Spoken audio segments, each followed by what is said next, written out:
Good afternoon. Thank you all for being here in one format or another. The time is 12:04, and I will call to order the December 8th, 2022 meeting of the Contractors State License Board. I'm Mary Tygert, CSLB's board chair, and we're going to conduct a hybrid board meeting today. The board members here in Sacramento, you can see at this table. The remaining board members are at the San Francisco Water Power Sewer Contractors Assistance Center, and you can see them on a different screen. We are joined here together by WebEx and the video screen. So board members, we will be using cameras during the hybrid meeting. To mitigate potential bandwidth issues, we ask that you turn off your camera when you are not speaking. I'm thinking it since it's just Diana, we don't have to worry about that. Yeah, since we're assembled in two main spaces, we're not going to worry about that. And Diana, we're glad to have you as well. Thank you. Jason Perez is our host and moderator today on this Zoom call. So roll call. So Mariah, could you please note for the board records that Rodney Cobos has an approved absence? And can you please confirm board member attendance and call the roll? Mary Tygert. Present. Rodney Cobos, approved absence. David De La Torre. Here. Miguel Galarza. Here. Susan Granzella. Here. Alan Guy. Present. Jacob Lopez. Here. Diana Love. Here. Michael Mark. Here. Steve Pinelli. Here. James Ruane. Here. Johnny Simpson. Here. We have a quorum. Thank you. At this time, we will have Board Secretary Michael Mark lead us in the Pledge of Allegiance. All right, if everyone can please rise, take off their caps if you have one. I pledge allegiance to the flag of the United States of America and to the republic for which it stands, one nation, under God, indivisible, with liberty and justice for all. Thank you.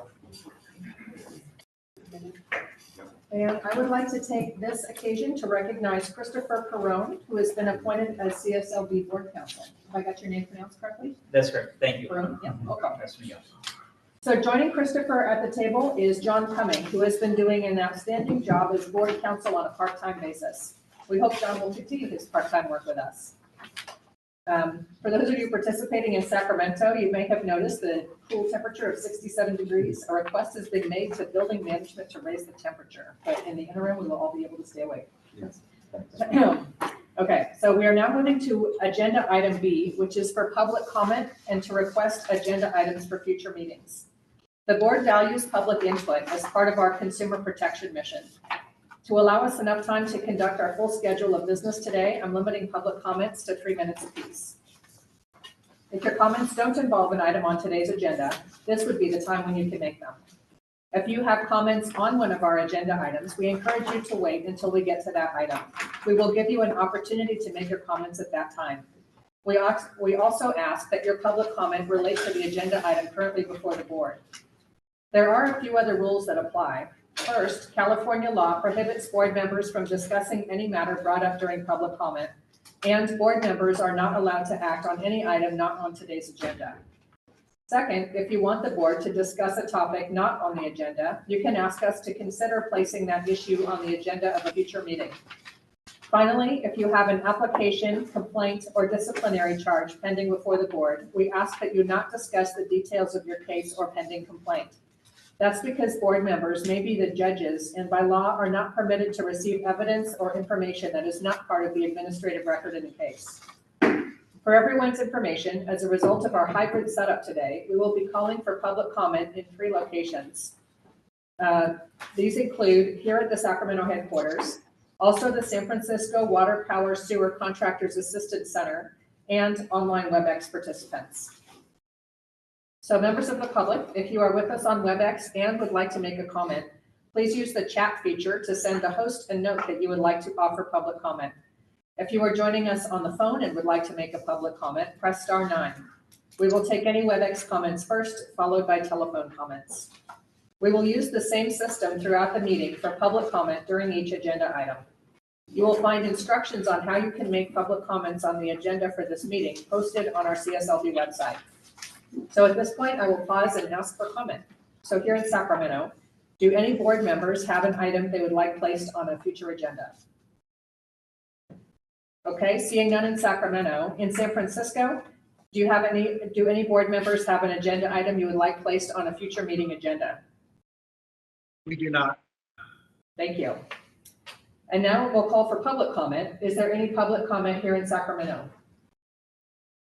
Okay, seeing none. Jason, can you please check to see if there are any members of the public who wish to address the board or offer a possible agenda item for a future meeting?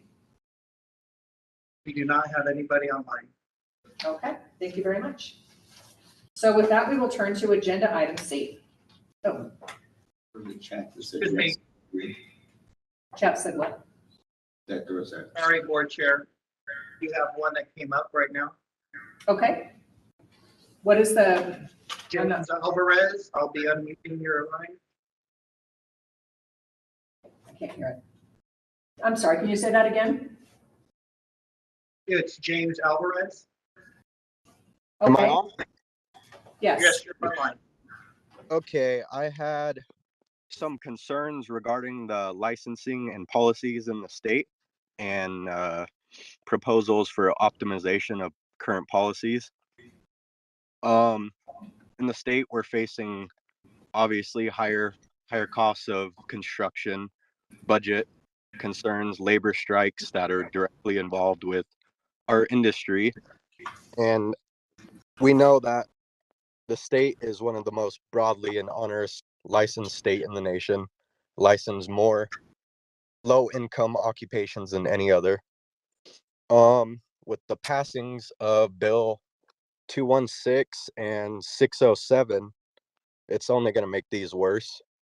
And in February, Phil Scott from Vermont faced similar legislation, and his stance was these bills and licensing policies favor more established businesses, firms, insurance companies over our industry pretty much. And they shot down their contractor registration bill. So there's no registration, no licensing. And I take the same stance as Phil Scott because it's important that we have more contractors and build more housing right now than add more costs to the industry. That's my concern. Thank you. Thank you for the comment. Yep. Are there any other comments? We Okay. do not have any. All right, I appreciate that. So now we will turn to agenda item C, which is presentation of certificates of recognition. So today we are recognizing CSLB staff member Pedro Dueñas of the CSLB Testing Examination Department Unit. Lovely, welcome Pedro.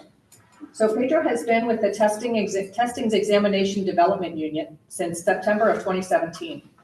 In that time, he has consistently managed development of 10 to 14 trade examinations simultaneously. He also did the background research for creation of the new C49 tree and palm classification and worked with the D49 tree service contractors to build the new examination.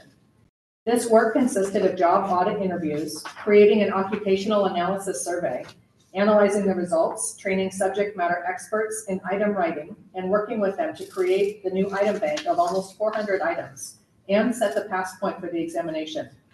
He completed this process and the exam is ready well ahead of the January 2024 release date. In addition, Pedro will be managing the 10 examinations we are having translated into Spanish for CSLB candidates. On behalf of the board, thank you, Pedro, for your excellent work and your dedication to the CSLB testing program.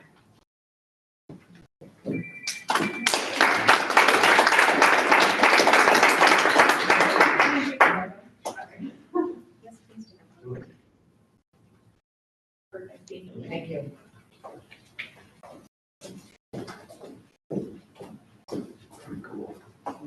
Yeah, that's terrific. Do I have any comment for Pedro? Here in Sacramento, are there any comments from board members in Sacramento? I'd like to augment our official comments with personally saying we really appreciate the help. This is an important classification and that's a lot of work. So thank you for all your investment on behalf of the public. Is there any comment from board members in San Francisco? Okay. No. Okay, and Jason, any public comment remotely? No public comment. Thank you very much, Pedro. We appreciate it. I would like to make a comment, Mary. Oh, Pedro, are you still with us? Yeah. Yep. Thank you. I haven't caught you just in time. So, yeah, our board member Diana Love has a comment.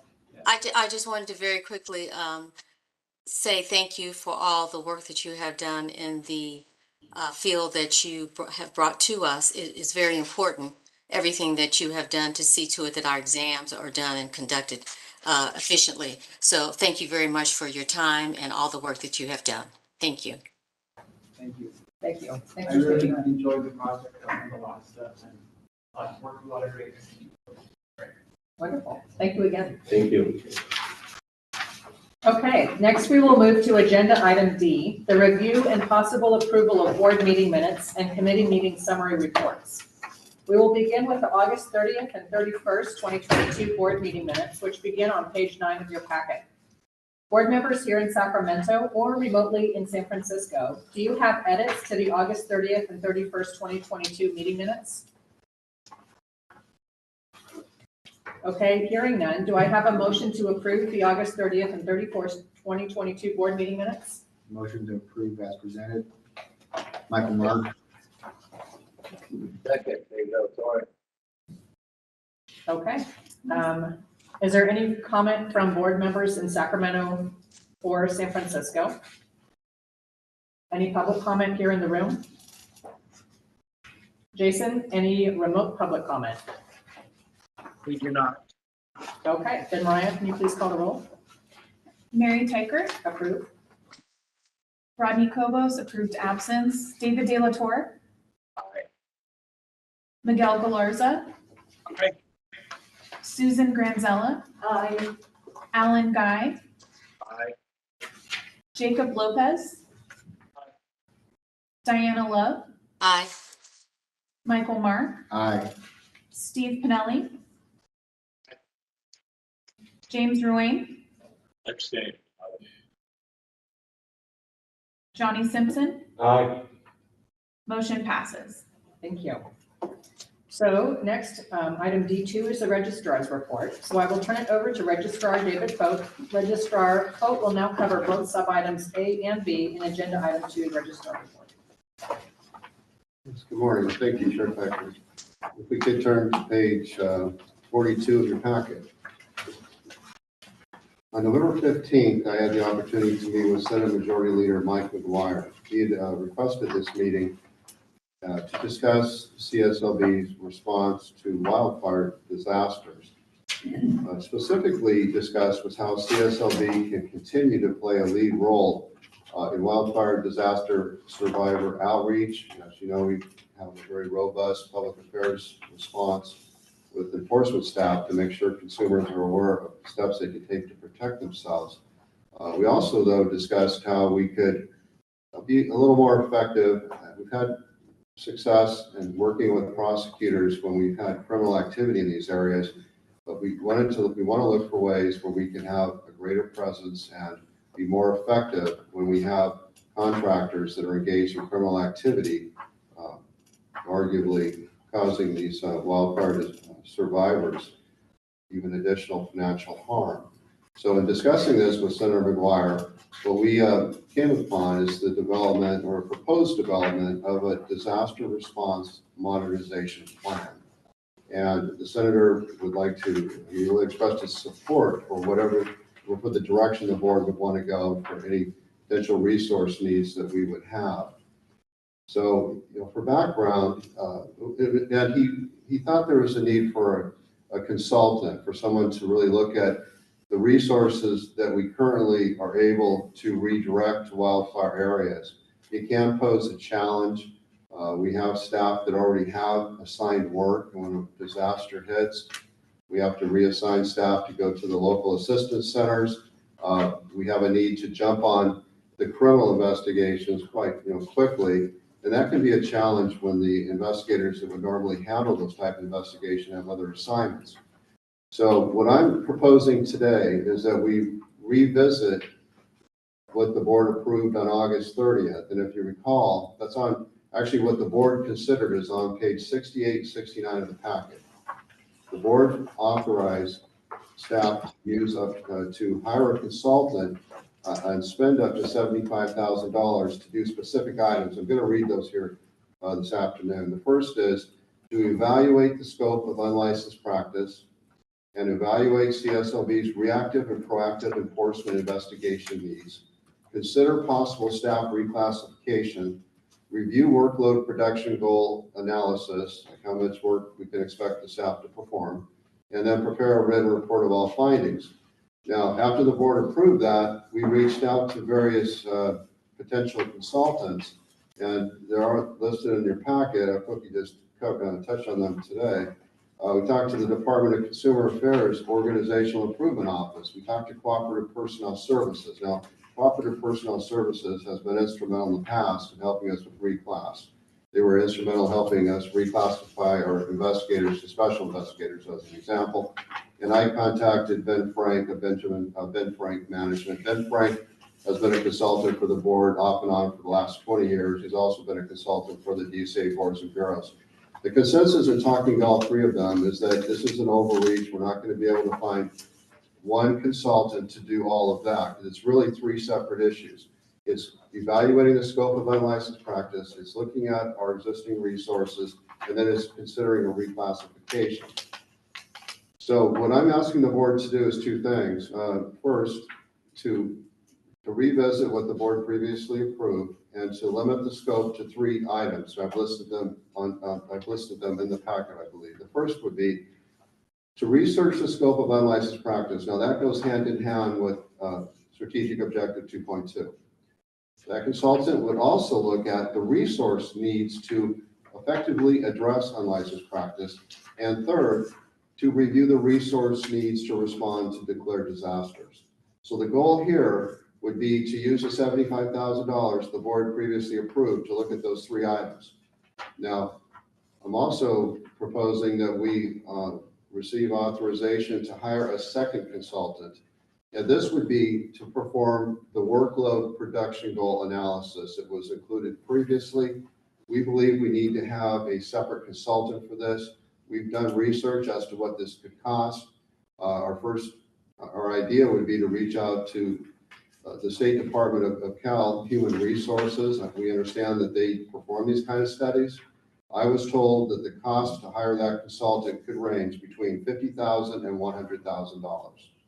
So it's not cheap, but what that consultant would look at is whether or not the goals the board put in place in 2006 are relevant today. And those goals were that the goal for the investigators that are assigned to our investigation centers was a weighted closing average of 10 per month.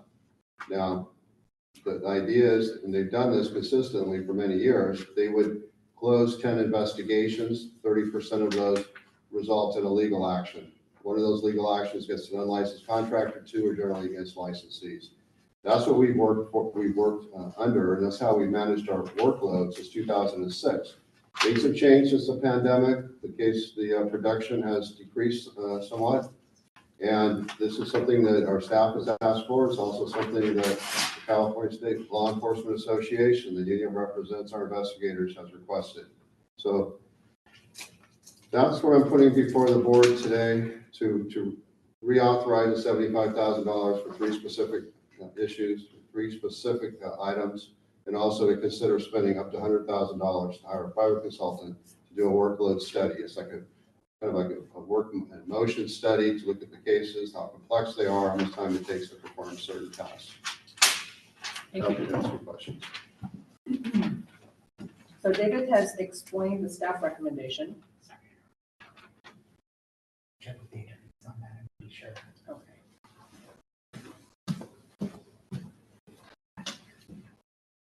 Okay, so we will be asking for board and public comment as we make these 2 motions, make a motion and ask for comment. Prior Okay. to the motion, Pardon? prior to the motion. Okay, so is there any comment prior to motions being made? Anything from Sacramento? Anything? Oh, yeah, Michael. Michael Marker, I do have a comment. I do appreciate Dave and the executive leadership team understanding the need for these 2 kind of separate studies. because the enforcement portion is just too much to do within that $75,000. And I think that's huge. The portion of the $100,000, and this is where the question in line is maybe, I don't see Stacy, Paul, in the room. Would this be the same line item budget portion, line item as the original study? Yeah. Okay, so that answers my question. Thank you. Any questions or comments from San Francisco? Okay, Jason, do we have any public comment before we have any motions? Yes, I do have a public comment. Yeah, I am unmuting your line.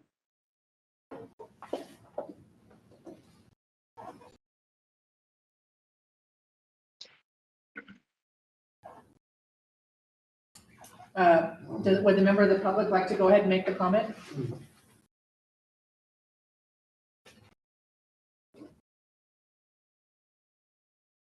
I'm not hearing anything here, so. Yeah, her line isn't unmuted. I sent her the request.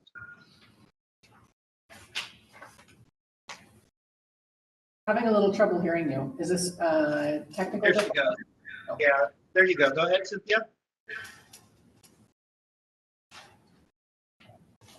Can you go ahead and make your comment?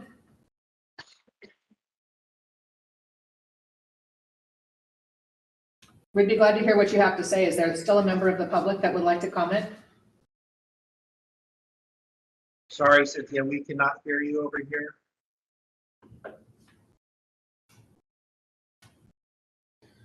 I wonder if they could put something in the chat room. Oh, is the member of the public who'd like to comment, would you like to put it in the chat room? Because we're having trouble hearing you.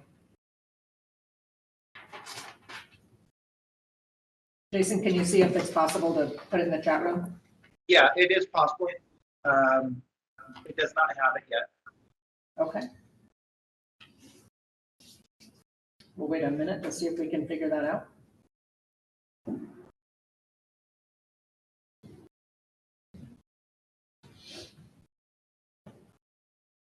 Any progress? No, I do not see anything at this time. Okay. I can move forward. I think so. We can Okay. circle back. Yeah, we can also continue having comments after we've made some motions.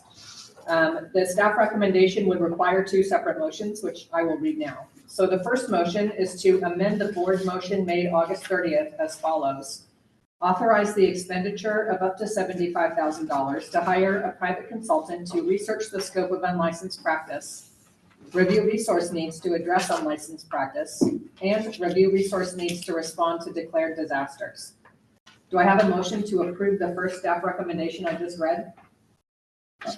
Michael Mark, I'll make a motion to approve that amendment to the original $75,000 study. And this is Diana Love. I'll second that motion. Okay. Now, is there any comment from board members, either in Sacramento or San Francisco? Okay, and let's ask once again for public comment. Do we have public comment either on the phone or in the chat room or any way to hear from the public? Not at this time. Okay, so Mariah, can you please call roll? Mary Tyker, Aye. Rodney Kobos, approved absence. David De La Torre. I'm sorry, can you repeat? Aye. Miguel Galarza. Susan Granzella. Aye. Alan Guy. Aye. Jacob Lopez. Aye. Diana Love. Aye. Michael Mark. Aye. Steve Pinelli. James Ruane. Aye. Johnny Simpson. Aye. Motion passes. Thank you. I will now turn to the second staff recommendation from the registrar's report. So motion number 2 is to authorize the expenditure of up to $100,000 to hire a private consultant to perform a special investigator workload study. Do I have a motion to approve this staff recommendation?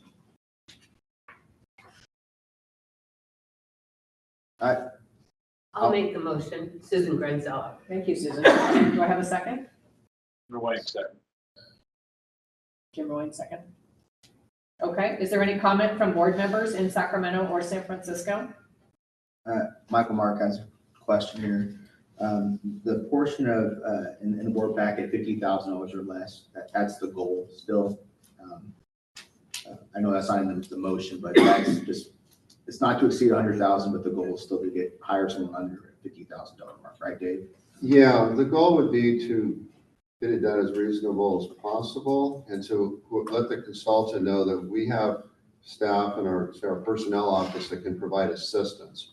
It's just that we were just encouraged to ask for a motion to have a range, but we will try to get it done closer to the $50,000 range if we can. But they can give us the authorization if absolutely necessary to go up to 100,000. Thank you. And this is Mary Tykert, so I would agree with the general sentiment of spending less money and being prudent with our resources. And also emphasize that the essence of it is to get a really solid, reliable study. So whatever we need to do to create that output, I don't want to have something that we later second guess the quality of the inputs either. So both those things, hopefully we can do together. Any remote? Okay, is there any public comment? Is there any public comment here in the room? Okay, any public comment online? Yes, I have Cynthia again. Okay, we'd love to hear that. Please feel free to make your comment.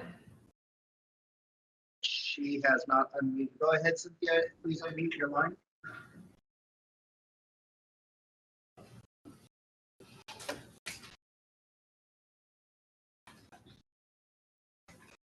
She has since now lowered her hand, so you can go ahead.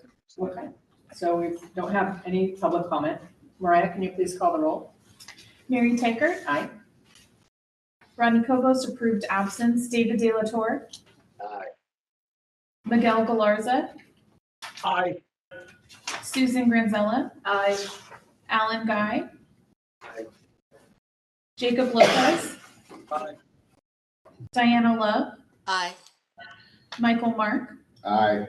Steve Pinelli, James Ruane, Aye.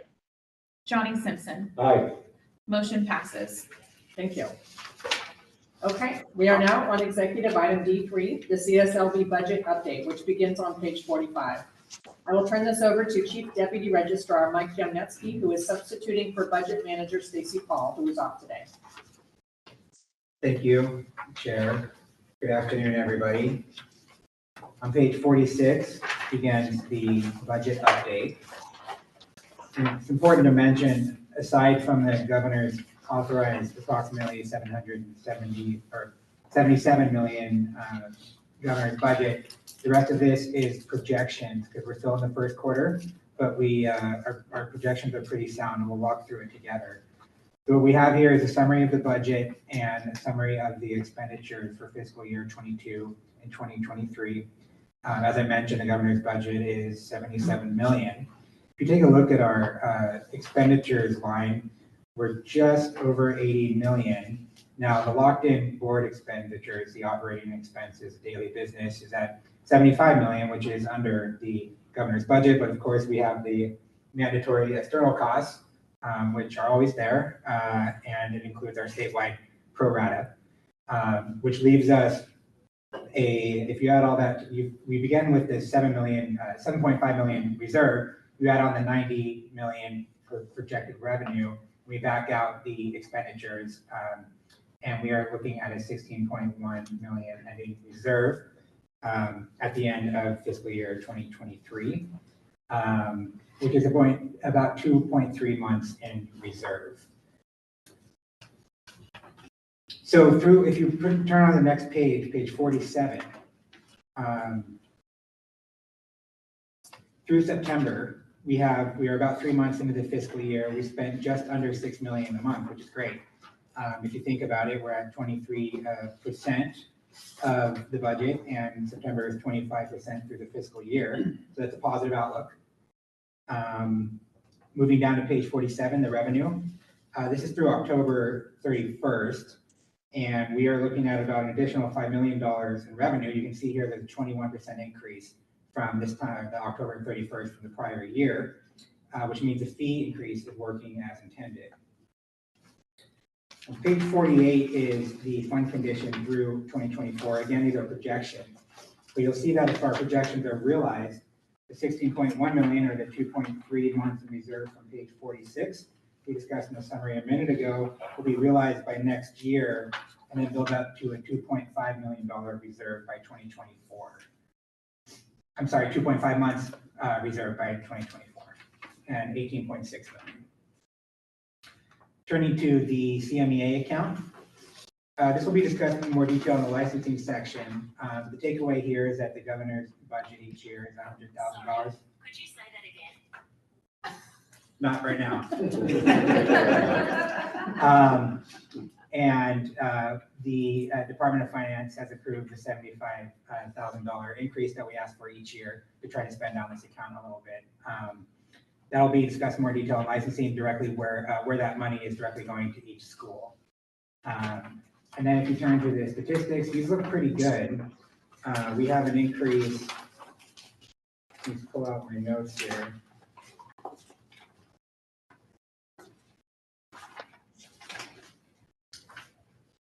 Yeah, so we're up in HIS renewals. We're up in HIS registrations. The bottom of page 50 licenses renewed. It looks like it's down, but these are the peak sessions, which we talked a little bit about the last board meeting. I did check. We are up 3,000 licensees between December of 2021 and December of 2022. So these numbers go up and down over the years, but overall we're an increase in original licenses issued, not licenses renewed. And I think that's it for the budget update. Are there any questions? I have a. Yes. I have a comment.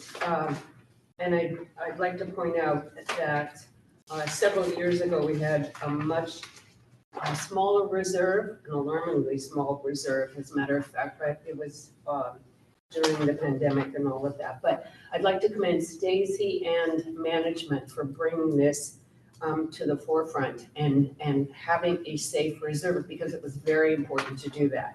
In the meantime, I do have an additional question on how, when we had to pull out in several years ago for the contact tracing, and did we pulled that money out and it went out of the budget, and we had to, it was the 7.1 expenditure that we were reducing.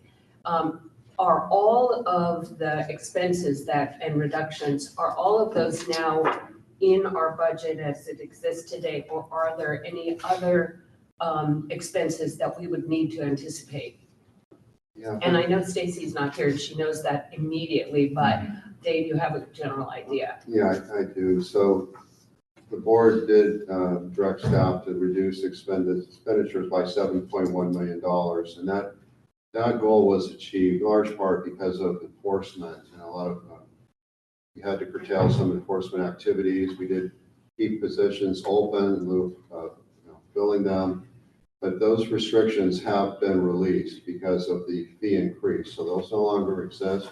As far as the redirection of SWIFT staff to contact tracing, I think, Steve, how many staff were redirected? It was almost 17. 17 of our proactive SWIFT staff were redirected for, I think, 18 months. About that. Yeah.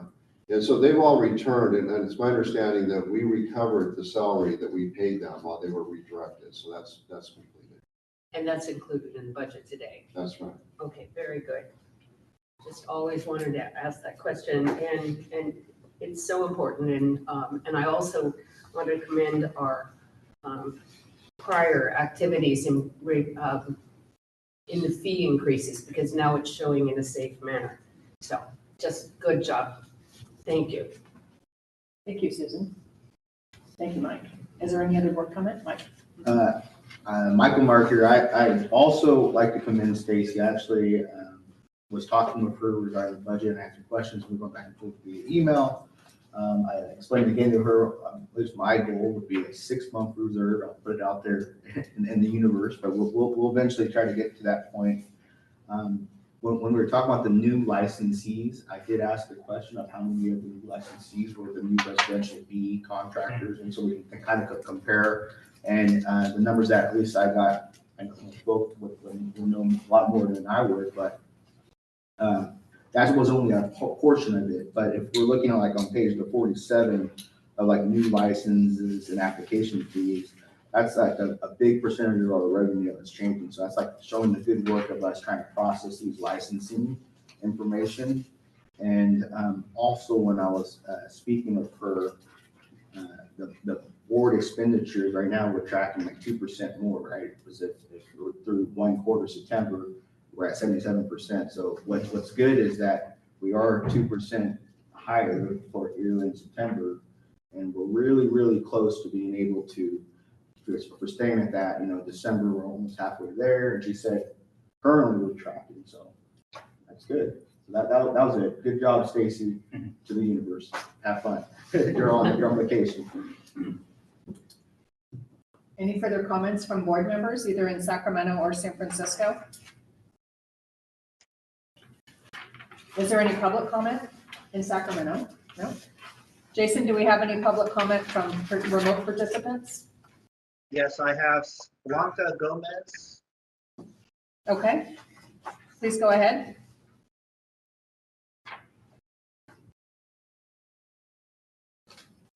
So, Blanca, you'll have to unmute your line now.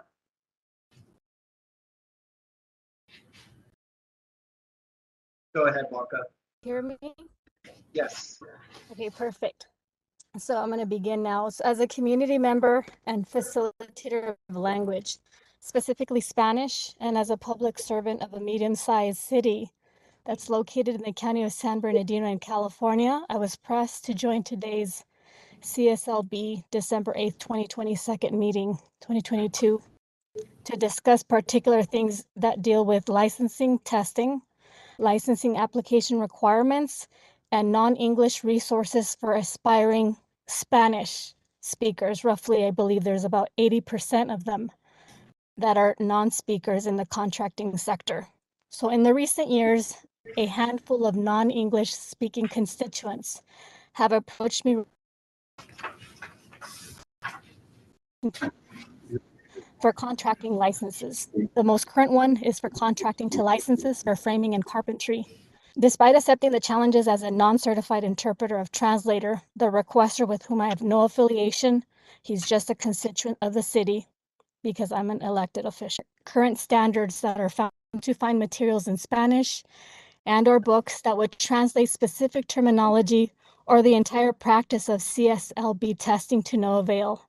In conversations with the Spanish-speaking aspiring contractor who passed the first aspect that was required by the CSLB, which took him several attempts, by the way, and hundreds of dollars, I found out there were other riggers that were working against this population to function legally, lawfully during job site interactions was one. As you may know, no license means no more than a charge of $500 per project and the inability to bypass the restrictions of lawful approaches to charging. In other instances, similar circumstances have been relayed to me by experienced yet not licensed contractors. They identified themselves as handymen, being able to do all sorts of specializations within the confines of what CSLB allows. Stories are fraught with fraud, taking advantage of unlicensed handy persons to steal their work by not paying anything. These horror stories and more are enlaced with many non-speaking constituents in the county of San Bernardino, particularly in the city of Victorville, where I have represented a population of over 50% Hispanics that continue to suffer discriminatory practices from ill-intended members of society. So looking back at my voluntary desire to aid a current Spanish speaker with the application of translation services, I noted a few discrepancies and unmerited consensual items that infringed and were borderline civil rights contingencies. I'm speaking about the translation form that's found on agenda item F2, found on page 94 specifically. The agreement caught my attention as falling under authoritative entities that may have used systemic discrepancies that border bureaucracies when it comes to the translator having agency, whether they consent or dissent. The best way that I can explain this is a type of written intimidation, so to speak, that if answered or unchecked could jeopardize economically and structurally the applicant's desire to proceed. And translator is and must pass help this member of the CSLB's first line of defense towards achieving the opportunity for a member to obtain a license and maybe the chance for them, in their words, to reach what is called the American dream despite these language barriers. So Thank you, if you can refer, yes. We've reached 3 minutes, so thank you very much for your comment. I think that's a good topic, and thank you for chiming in. We're not on agenda item F, although there are items in this budget related to licensing, so I hear what you're saying, but I don't think we have any further items in this agenda item related to what you're raising. And we've reached 3 minutes, so I think that's the conclusion of that comment. Thank you very much. We appreciate the call and the information. Are there any other public comments? We do not have any other online. Okay, thank you very much. All right, we're going to turn to agenda item D4 of the administrative update, which begins on page 53 of your packet. The administrative update will be led by Mike Maliza. Thank you, Chair Tykert, and good afternoon, members of the board. I'll direct you to page 54 of your board packets. I'll begin the administration division update with our personnel unit activities, starting with our personnel transactions. So during the first quarter of fiscal year 22-23, CSLB personnel staff completed 33 personnel transactions. This included the addition of 7 employees from other state agencies, 3 new employees to state service, and 3 retired annuitants. Within CSLB, 9 employees were promoted and 10 transferred to different positions. In addition, 1 employee accepted a training and development assignment. At the top of page 55, you will see a report on our vacancies. CSLB averaged 52 vacancies out of 425 authorized positions in the first quarter of fiscal year 22-23. An average 48 vacancies in the first month of the second quarter. Personnel unit continuously works with CSLB hiring managers and Department of Consumer Affairs, DCA, Office of Human Resources to identify and minimize any delays in recruitment, especially for our key positions. Moving on, I will discuss our employment recruitment efforts, which is also found on page 55 as well. In partnership with the Employment Development Department, EDD, CSLB participated in a job fair provided to California's veterans on Tuesday, November 8th at the B.T. Collins U.S. Army Reserve Center in Sacramento. This event was a great opportunity to introduce veterans to job openings at CSLB. Job fairs like this serve as valuable opportunities for those seeking employment or career changes to ask questions about how to apply and obtain a state job and to get information on different jobs opportunities available here at the Contractors State License Board. CSLB will continue to work with DCA, the California Department of Human Resources, which is CalHR, and other organizations to partner and participate in future career fairs statewide. At the bottom of page 55, we will find the update regarding our biannual language survey.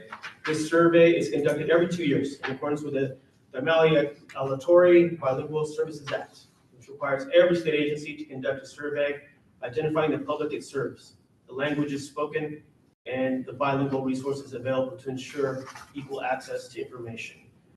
The results will be used to determine CSLB's needs for bilingual services and to provide a basis to certify and appoint additional bilingual employees. Moving on to page 57, you'll see updates regarding CSLB's facilities and contracts and procurements. Most notably are the closures of our testing centers in our Norwalk, San Jose, San Bernardino, and San Diego locations as we've transitioned to our testing contractor, PSI. On pages 58 and 59, you will see our contracts, procurement, and training activities for the last quarter. This concludes my administration division update. I'll be happy to answer any questions you may have. Thank you. So do any board members have a comment? I guess Mike Mark has a comment. Like one talking, so I apologize, board members. A question for you, Mike. On page 55, there was the portion of 2019 to 2020 vacancies, and I know COVID hit us really tough as a board, and that's pretty much where we were tracking the level, and now we're roughly on the 45. With telework and everything happening, do you see us being able to ever kind of get back to those 20 numbers of vacant positions? We're hoping so. We're working very hard on that. It is a challenging job market right now. So we're doing everything we can to make it easier for people to, one, know about the job vacancies here at CSLB. We're doing proactive activities as well, as we're partnering with EDD and some Cal HR. They have our name on their contact list whenever they have job fairs, especially in underrepresented communities. We're going to go out there. You're going to see more of this activity, more of these reports coming out more. But that's a great question. Yeah, we're hoping to get the lower number. So we're still working through the pandemic. So thank you, Absolutely, Mike. absolutely. Any comments from board members in San Francisco? Okay, and is there any public comment, Jason, from anyone participating remotely? We do not have any online. Okay, thank you very much. Thank you. So next, please turn to page 61 of your board packet for the information technology update. And Jason Perez, we would welcome your update on the board. Thank you, Board Chair Tykert, and good afternoon, everyone. On page 61 begins the information technology update. The IT division is excited to start our next business modernization project. We have reviewed multiple software applications, and we are excited that we have chosen one, and excited about their experiences and success stories that other counterparts have had with this software. In addition, as part of the initial phase of this project, we are preparing our application to the California Department of Technology, otherwise known as CDT, who has invited departments and entities to submit business challenges that require an IT solution to modernize government and improve digital services for California residents. If our application is accepted by CDT, the Technology Modernization Fund will provide funding to CSLB to complete this project. We continue to place a priority on security, and recently CSLB IT started the deployment of our next generation virtual private network, or better known as VPN, which will encrypt all network traffic from a CSLB managed asset to our secure site. This next generation VPN service requires multi-factor authentication and only allows for state-owned devices to be connected to our state network. At the time of the board packet printing, it was our understanding the California Department of Military was scheduled to complete our biannual cybersecurity assessment for CSLB's infrastructure. Unfortunately, the Department of Military had to reschedule due to a resource constraint. The assessment has been moved to March of 2023. This will conclude the information technology update. I am available if the board has any questions. Thank you, Jason. Do any board members here in Sacramento have a comment? Any board members in San Francisco have a comment? Is there any public comment in Sacramento? Seeing none. Any public comment online, Jason? Yes, I have Blanca Gomez again. Okay. Blanca, do you have a comment related to the information technology item? Unmuted. On Go ahead, F2, we Blanca. have someone on the phone that wanted to speak on F2, and that's what I was trying to let you guys know. Oh, thank you. Okay, we're not there yet. We're still on D. Oh, okay. All right. So any comment on the information technology update, item D? Jason, is there any other comment on the phone? We do not. Okay, thank you very much for your update. Now we will turn to item E, enforcement. So we are now on the enforcement section of our agenda, beginning on page 65, and I will return it over to Enforcement Committee Chair Michael Mark. Thank you, Chair Tykert.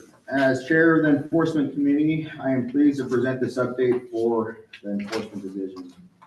Starting off on agenda item E1, review, discussion, and possible action on enforcement strategic objective 2.2. The first agenda item for Enforcement Division is E1, which begins on page 68 of your board packet. This item is an update regarding strategic objective 2.2 in CSLB's 3-year strategic plan. and it involves the recommended hiring of a consultant to review division operations. This item substantially overlaps agenda item D2 and the background and recommendations that were already covered by Dave Boat in his registrar's report. So if there is no questions, I'm going to begin my report with agenda item E2, the enforcement program update.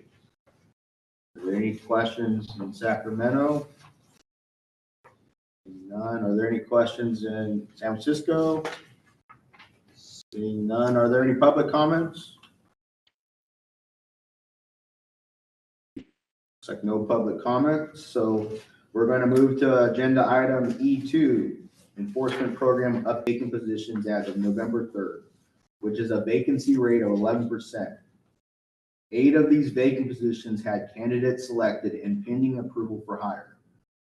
The division has successfully hired several new employees, but it is just keeping even with the vacancies caused by retirements, promotions, and separations.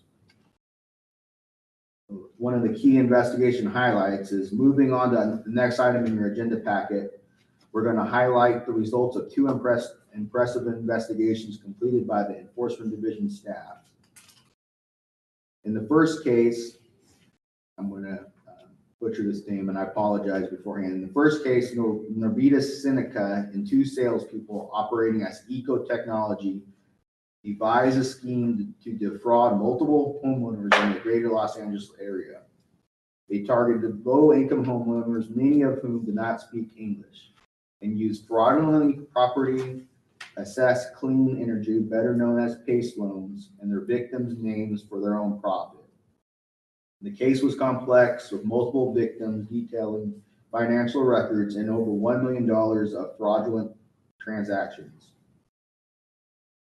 Thanks to expert investigative work by one of our CSLB peace officer investigators in the LA District Attorney's Office, Seneca and his accomplices were arrested and booked in the county jail on October 27th. Seneca has been charged with 159 felony counts of criminal conduct, and his 2 associates were charged with 102 and 91 felony counts. The charges include residential burglary, grand theft, identity theft, false impersonation, forgery, and financial elder abuse. The next highlighted item in your packet reports that indictment of Jay Soderling of Aurora Ridge Homes by the Butte County District Attorney's Office on September 5th.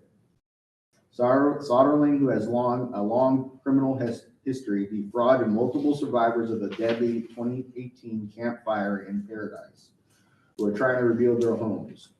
He took hundreds of thousands of dollars from fire victims, but he abandoned the projects before completion.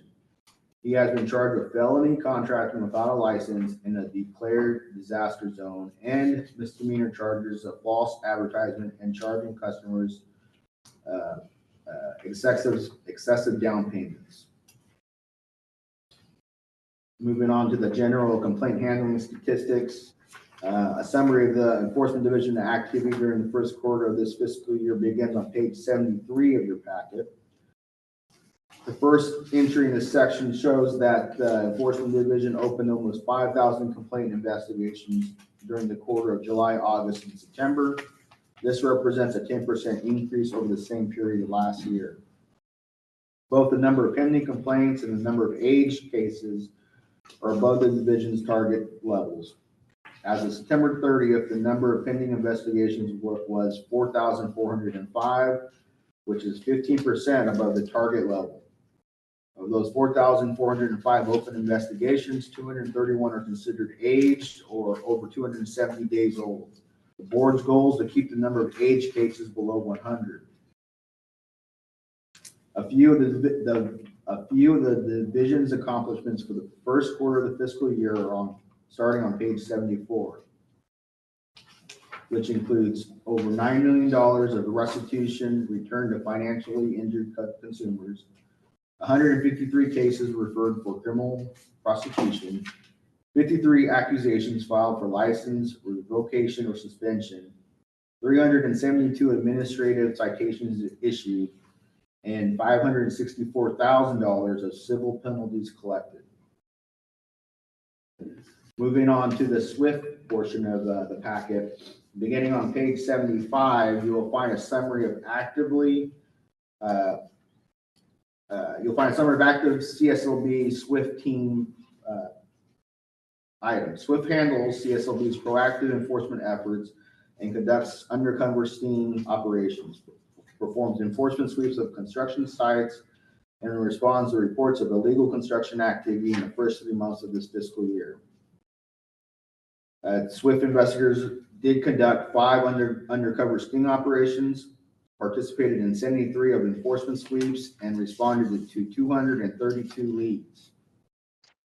In total, SWIFT completed 835 investigations, which resulted in 94 referrals to the local DA's office, 147 citations issued, 25 letters of admonishment issued, 88 stop orders issued for lack of workers' comp insurance, and 319 advisory notices issued for minor violations. Finally, on page 77, it provides a list of recent division training provided to staff. And I'll highlight the first item. In mid-August, 15 CSLB investigators attended the investigative training program presented in Coronado by the National Association of State Contractor Licensed Agencies, and in September 20, 20 investigators attended the National Certified Investigator Basic Training course presented by the Council of Licensure, Enforcement, and Regulation. It remains a strategic goal of the division to re-institute an in-house CSLB Enforcement Academy. I'm pleased to report that plans are underway to begin the academy as early as February 2023. That brings this item to a close. So we heard that quick report. Are there any comments from board members here in Sacramento? Seeing none. Any comments from the public here in Sacramento? Seeing none. Are there any comments in San Francisco from board members? Looks like no comments. It's hard to see from here. So maybe Jason, you could just say no comments. I have no comments. Okay, thank you. So moving on to agenda item E3. So starting on page 79, this is the report. There's not much in the packet. The next 2 agenda items are updates on CSLB's efforts to address solar energy complaints. I'll start with an update on a joint agency solar task force. In March of 2019, CSLB joined with the California Public Utilities Commission, better known as the CPUC, and the Department of Financial Protection and Innovation, better known as DFPI, on these acronyms, to form the Joint Agency Solar Task Force. The agencies entered a memorandum of understanding to leverage their collective resources to provide outreach and assistance to solar consumers victimized by predatory solar sales tactics. The MOU enhances efforts to ensure that consumers know the rights and remedies and establishes mechanisms to document, track, and address complaints across agencies. The Joint Agency Solar Task Force meets quarterly and established 3 working groups with representatives from each agency that meet throughout the year. The groups are focused on preventive outreach and education, coordinated enforcement opportunities, and complaint tracking and reporting. Continuing our partnership with the Joint Agency Solar Task Force and industry partners that include the California Solar and Storage Association, for the past 5 years, CSLB has averaged 80 consumer-filed solar complaints per month. This fiscal year, the average increased to more than 158 per month, with 223 consumer solar complaints filed last month.